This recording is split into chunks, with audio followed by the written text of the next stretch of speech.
अस्सलामुअलैकुम दोस्तों और साथियों, उम्मीद है आप लोग खैरियत से होंगे। आखिरकार फैटी लिवर डिज़ीज़ के जो मरीज़ हैं उनके लिए भी एक अच्छी ख़बर आ गई और तारीख़ में पहली दफ़ा अप्रैल के महीने में, यानी ये मार्च की में हम बैठे हैं, तो अप्रैल में दुनिया में पहली दफ़ा एक ऐसी दवाई रिलीज़ कर दी जाएगी, मार्केट में आ जाएगी, जो फैटी लिवर डिज़ीज़ है उसके मरीज़ जो हैं उनके इलाज के लिए इस्तेमाल होगी।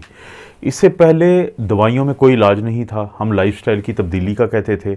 हम लोगों को कहते थे कि वो अपना वज़न कम करें। अगर उनका थायराइड कम काम कर रहा है तो उसको वो डॉक्टर के मशवरे से दवाई शुरू करके तो उसका इलाज करवाएं। अगर उनकी शुगर ख़राब जा रही है तो उसका इलाज करवाएं।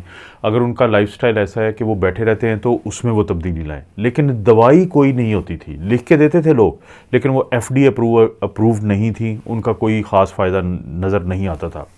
लेकिन अब FDA ने, फूड एंड ड्रग एडमिनिस्ट्रेशन, जो अमेरिका का मैं बार बार जिक्र करता हूँ, वो इदारा है कि जिसकी मंजूरी के बाद हम दवाइयाँ इस्तेमाल करते हैं, तो उन्होंने पहली दफ़ा एक दवाई जिसका नाम रेज़डिफ्रा है, और जो कंपनी कौन सी है, वो मेड्रिगल फार्मास्यूटिकल कंपनी है, तो उसकी मंजूरी दे दी है। वो हमें अप्रैल से मिलना शुरू हो जाएगी। ये कितनी बड़ी खबर है, आप यहाँ से अंदाज़ा कर लें कि सिर्फ इस बात के सामने आने से जो इस कंपनी के जो शेयर्स हैं वो 25% उनमें इजाफा देखा गया। यानी लोगों को बहुत बड़ी एक्साइटमेंट हुई है, क्योंकि फैटी लिवर डिज़ीज़ एक वबा बन चुकी है। फैटी लिवर डिज़ीज़ एक ऐसा मसला बन चुकी है कि किसी के काबू में नहीं आ रही थी। कि फैटी लिवर डिज़ीज़ की एक ख़ास स्टेज होती है जिसको हम नैश कहते हैं, नॉन अल्कोहलिक स्टीटोहेपेटाइटिस, कि जिस तरह कोई वायरस हमारे जिस्म में जब जाता है, हेपेटाइटिस बी का या सी का, और वो आहिस्ता आहिस्ता हमारे जिगर को नुकसान पहुँचाता रहता है, और हम कहते हैं कि किसी को हेपेटाइटिस सी है, हेपेटाइटिस बी है।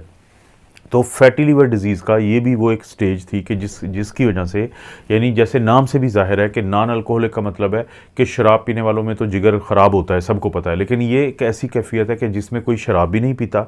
और नॉन अल्कोहलिक स्टीटोहेपेटाइटिस के उनमें जो जिगर है उसकी सोजिश, इन्फ्लेमेशन इसलिए चलती रहती है कि उनके जिगर के अंदर जाके चर्बी या फैट बैठ जाती है या डिपॉजिट हो जाती है। तो ये स्टेज, क्योंकि लोगों के कैसे पता चलता है हमें कि लोगों को ये स्टेज है? देखें, फैटी लिवर डिज़ीज़ पकड़ी जाती है जब आप अल्ट्रासाउंड करवाते हैं। जब आप अपने पेट का अल्ट्रासाउंड करवाएंगे तो डॉक्टर को पता चल जाएगा कि आपके जो जिगर है उसके अंदर चर्बी है, तो आपको बता देगा कि आपका जिगर इतना सेंटीमीटर बढ़ा हुआ है नॉर्मल से, और उस पर फैट नज़र आ रही है, तो आपको ग्रेड 1, ग्रेड 2, ग्रेड 3 यानी कि फैटी लिवर डिज़ीज़ है। लेकिन हेपेटाइटिस का कैसे पता चलता है, या नैश का, नॉन अल्कोहलिक स्टीटोहेपेटाइटिस का? फिर आपके जिगर के टेस्ट करवाए जाते हैं जिसको हम LFT या लीवर फंक्शन टेस्ट कहते हैं, और उसमें ख़ास तौर पे हम देखते हैं SGPT, जिसको ALT भी कहते हैं, और AST दूसरा होता है जिसको हम SGOT कहते हैं। जब ये एंजाइम जो हैं ये बड़े हुए आते हैं, यानी ये कितने आएंगे, नॉर्मल से कोई 50-60 ज़्यादा आएंगे, 100 ज़्यादा आएंगे, और मुसलसल ज़्यादा आते जाएंगे, बिल्कुल ऐसे ही जैसे कि क्रॉनिक हेपेटाइटिस बी या क्रॉनिक हेपेटाइटिस सी के मरीज़ के आते हैं। और आहिस्ता आहिस्ता आपके जिगर को ये जो फैट होती है, इसकी वजह से जो इन्फ्लेमेशन होती है वो नुकसान पहुंचाती है, हमें एंजाइम की वजह से पता चलता है। और आखिरकार अगर कुछ साल तक इसको ना ठीक किया जाए तो उसके बाद आपके जिगर में स्कारिंग या फाइब्रोसिस, क्या होती है स्कारिंग या फाइब्रोसिस? आपका ज़ख्म हुआ जिल्द के ऊपर, जब वो ठीक होता है तो उसके बाद वो पक्का निशान छोड़ जाता है। तो इस तरह के पक्के निशान पड़ना शुरू हो जाते हैं आपके जिगर के अंदर, जिगर का साइज़ सिकुड़ना शुरू हो जाता है, और जिगर का जो काम होता है, और जिगर बहुत अहम यानी ऑर्गन है हमारे जिस्म में, जो 5 वाइटल ऑर्गन होते हैं जिनके बगैर ज़िंदगी का तस्वर करना तकरीबन नामुमकिन है, जिसमें दिमाग शामिल है, जिसमें दिल शामिल है, जिसमें फेफड़े शामिल हैं, जिसमें किडनीज शामिल है, और जिसमें लिवर शामिल है। तो जब आहिस्ता आहिस्ता आपका जिगर इस एक बीमारी की वजह से, फैटी लिवर डिज़ीज़ हुआ, फिर नैश हुआ, फिर फाइब्रोसिस और स्कारिंग हुई, और आखिरकार सिरोसिस के बाद आपका एंड स्टेज लिवर डिज़ीज़ बन जाता है, तो आपकी फिर लाइफ को ज़ाहिर है कि मुमकिन नहीं होता कि वो आगे चले। तो ये जो दवाई है, ये तारीख़ में पहली दफ़ा दवाई है जो मंजूर की गई है इस मकसद के लिए कि एक ट्रायल हुआ है तो 888 मरीज़ों के ऊपर, और ये ट्रायल में 2 ग्रुप्स में मरीज़ों को तकसीम किया गया। एक वो ग्रुप था जिसमें दवाई दी गई, और एक वो ग्रुप था कि जिसमें ये दवाई नहीं दी गई, या रूटीन के जो चीज़ें की जाती थी।